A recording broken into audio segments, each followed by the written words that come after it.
Kini Muhammad telah meninggalkan kita. Dia tidak suka dengan cara jual beli kita. Dia menolak untuk meletakkan di bawah takaran itu beberapa biji batu sebelum kita mengisinya dengan kurma, sehingga kita akan mendapat keuntungan yang lebih. Memangnya kenapa? Kurma yang kecil-kecil itu adalah ganti dari beratnya timbangan. Ia bahkan menolak untuk mengambil pinjaman hutang guna dijadikan modal. Bagaimana mungkin ia akan menjadi pedagang? Ia pernah ditawari berdagang arak dan berdagang pakaian-pakaian wanita, tapi dia menolak. Ya, kalau begitu dia akan menjadi miskin selamanya. Apakah kalian berdua melihat Muhammad bin Abdullah? Apa yang Anda inginkan? Ia telah meninggalkan perniagaan. Bicaralah kepada kami berdua saja. Apakah Sayyidah Khadijah memiliki sesuatu yang hendak diperniagakan? Atau mau menyewa seorang pemuda untuk mengawasi harta perniagaannya dalam perjalanannya di musim panas ini? Tidak, saya tidak perlu apapun. Saya hanya ingin dia saja. Benar, hanya dia. Pasti ini bukan masalah pelayanan, tapi ada sesuatu yang rahasia. Memangnya ada rahasia apa? Jangan terburu-buru. Nanti kita juga akan tahu semua rahasia itu. Ayo, panggil orang-orang. Mari kita berlatih menunggang kuda. Sungguh, tidak salah kalau tuanku Sayyidah Khadijah mengutusku kepada Muhammad. Sungguh ia pemuda yang beda dari pemuda-pemuda lainnya. Tidakkah kau ingin membeli pakaian-pakaian yang bagus ini, Nyonya? Tidak, tidak. Betapa wajah Muhammad itu indah sekali. Kenapa kau bicara sendirian? Apakah ini karena pergaulanmu dengan Muhammad? Apa urusanmu? Pergilah, pergi kataku. Aku tidak menceritakan kepada para pemuda itu apa yang telah kusepakati bersama Muhammad. Ia setuju dan mau membawa dagangan Sayyidah Khadijah. Kini tinggal menemuinya saja untuk membuat kesepakatan bersama. Hei, kalau urusanmu dengan Muhammad ternyata masalah dagang, maka kamu akan sia-sia. Ia tidak akan pandai berdagang, percayalah padaku. Sudah, pergilah.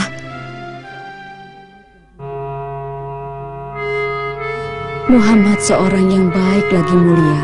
Mereka bilang Muhammad itu sudah berusia 25 tahun. Itu artinya ia sudah pantas berumah tangga. Bahkan lebih dari pantas. Tapi kok belum menikah ya? Tuhan, wahai tuanku Abu Thalib, ada kabar gembira buatmu yang ingin kusampaikan. Ada apa, hai Mabruka? Tahu tidak, keponakanmu Muhammad menyetujui untuk membawa harta dagangan milik tuanku Khadijah. Apa ia sendiri yang memintanya dari tuanmu itu?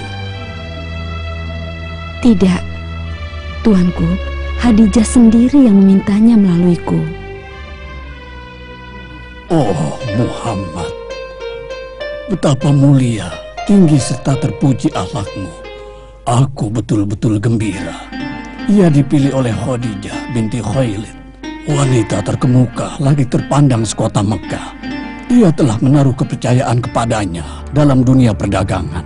Sudah tentu begitu. Bukankah ia digelari dengan si jujur lagi terpercaya? Jadi, kalau begitu, sampaikanlah salamku pada Khadijah. Seandainya Sayyidah Khadijah umurnya masih muda, tentulah ia akan berumah tangga bersama Muhammad. Tapi ia kan masih cantik dan masih bisa memberinya keturunan. Mudah-mudahan saja mereka berdua bisa dipersatukan.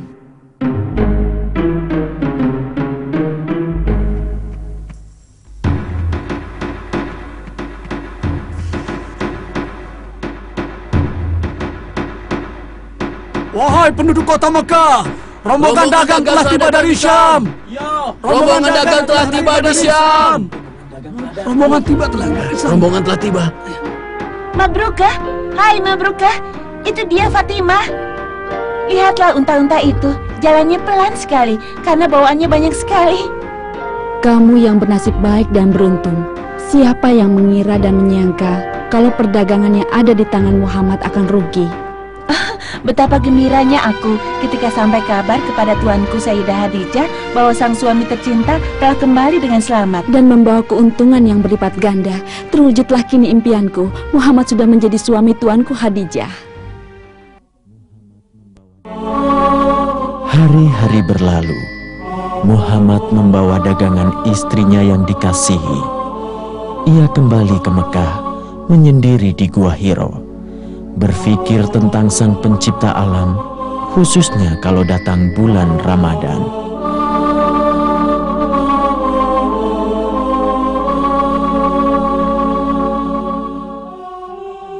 Bagaimana cerita keponakanmu, wahai Abu Thalib? Ceritakanlah kepadaku, aku ingin bertemu. Hampir-hampir ia tidak pernah meninggalkan gua itu. Iya, benar. Ia terus pergi ke sana, khususnya di bulan Ramadan. Ia beritikaf meninggalkan istri dan anak-anaknya, serta perniagaannya. Apakah ia pernah melanggar perjanjian denganmu dalam urusan dagang? Tidak, tapi seolah-olah ia kini menjadi orang asing di antara kita dan menjauh dari Tuhan-Tuhan kita. Dengarlah, Muhammad itu mulanya seorang remaja belia. Kini, ia telah menjadi pemuda yang matang. Jadi, tidak seorang pun dapat memaksanya.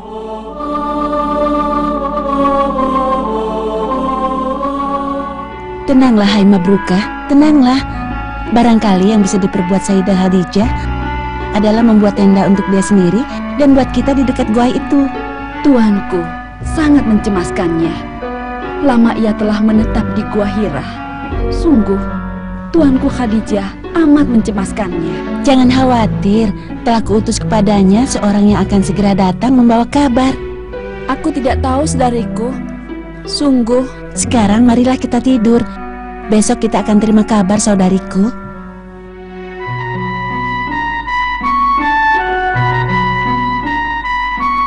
cuaca saat itu tenang, seperti biasanya. Dan Tuanku Khadijah pun tertidur.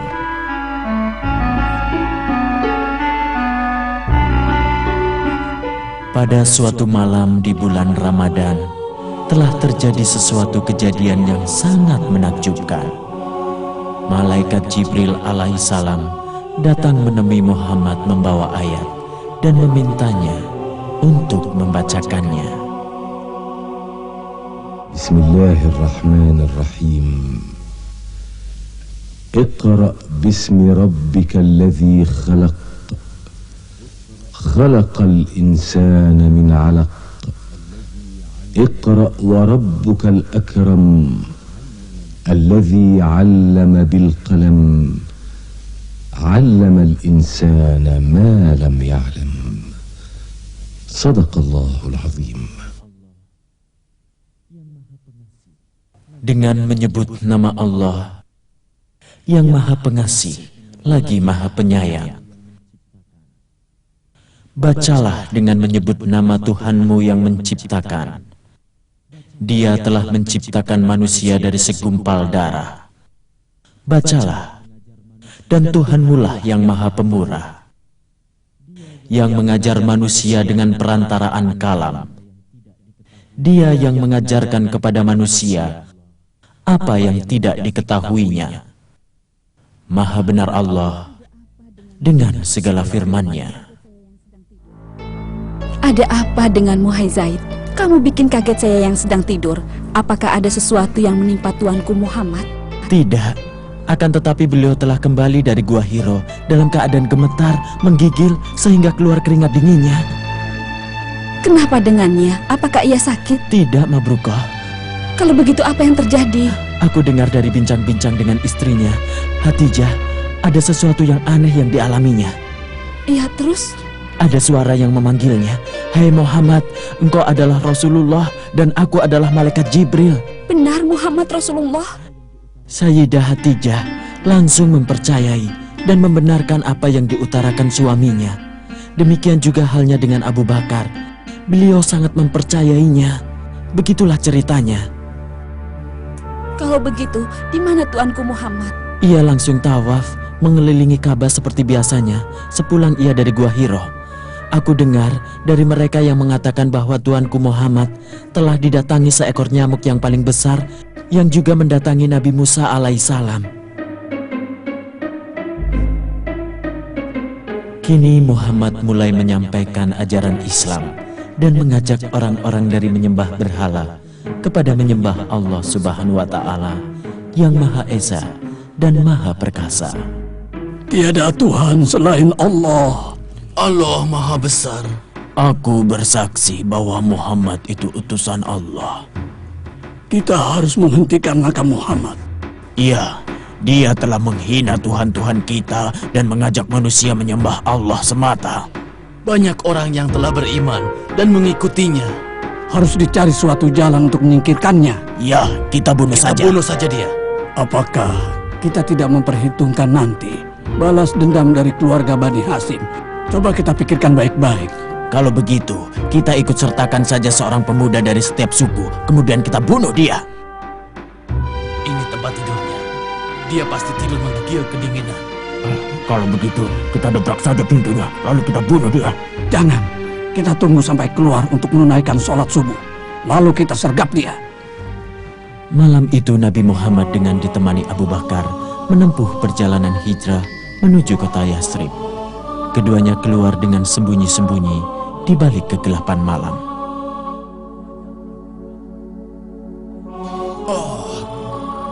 Fajar telah tiba. Ayo bangun semuanya. Fajar telah terbit. Ayo bangun. Bangun. Muhammad belum juga keluar dari rumahnya. Kalau begitu kita masuk saja. Ayo. Ternyata yang tidur bukan Muhammad. Dia adalah Ali. Muhammad telah menipu kita dan ia telah pergi. Ayo kita kejar. Ayo.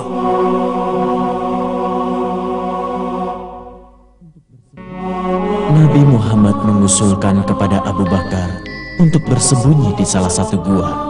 Saat itu, orang-orang musyrik mencari jejak-jejak Nabi Muhammad. Akan tetapi, Allah telah merencanakan sesuatu yang sama sekali tidak diduga oleh orang-orang musyrik itu.